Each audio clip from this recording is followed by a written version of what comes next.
بغيت تصايب بحال هاد البسبوسه هادي تبع معايا باش نوريك كيفاش انك تصايبها بواحد المقادير الاقتصاديه وكتجي فيها واحد اللذه واحد البنه اللي هائله. تقدروا تعطيوها للدراري الصغار ولا تعطيوها للضياف ديالكم. دونك تبع معايا باش نوريك الطريقه. وإلا عجبك لا فيديو خلي واحد القليب، ما غادي تخسر حتى شي حاجه. دير حركه ديال الاكسبلور، فوت عندي الكونت ديالي جي تلقى سميتو عندي في البروفيل. تبع معايا الطريقه. هنا كنشد واحد الاناء كنضيفو فيه جوج ديال البيضات ورشه ديال الملح، وكنحاولوا اننا نزيدو كما كتشوفوا كاس مع مرج ديال السكر، وكنحاولوا اننا نضربو مزيان. بالنسبه للكميه ديال السكر داكشي كيبقى اختياريه، كاين الناس اللي فيها السكر. هنا نزيدو كاس ديال الزيت ونضربو مزيان، ساشي ديال الفاني، ونزيدو كاس ديال الحليب، وهنا يوغورت كما كتشوفوا بنكهه ديال الفاني. الا كان عندكم الموز فديروا الاخوان ديال الموز، داكشي كيبقى اختياري. هنا نضربو مزيان. بعد ما ضربنا كنزيدو الكاس الاول كما كتشوفوا ديال السميده الرقيقه اللي كنديروا بها الحرشه، وهنا كنضيفوا الكاس الثاني بهذه الطريقه هذه، ونضربوا الخليط ديالنا حتى انه كيصبح متجانس بهذه الطريقه هذه كما كتشوفوا. هنا كما كتشوفوا من بعد ما خلطنا مزيان الخليط ديالنا، هنا كنزيدوا الدقيق ديالنا نص كاس تقريبا، نزيدوا مع جوج خمارات ديال الحلويات، نغربلوهم مزيان ونضيفوهم ونخلطوا مزيان حتى انه يولي متجانس.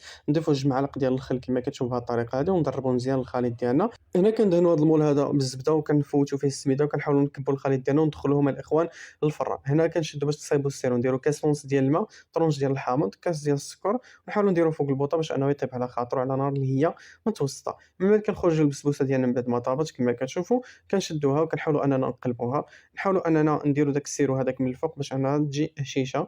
هنا نزينوها بشويه ديال العسل، الا ما كانش عندكم ديروا الكونفيتور.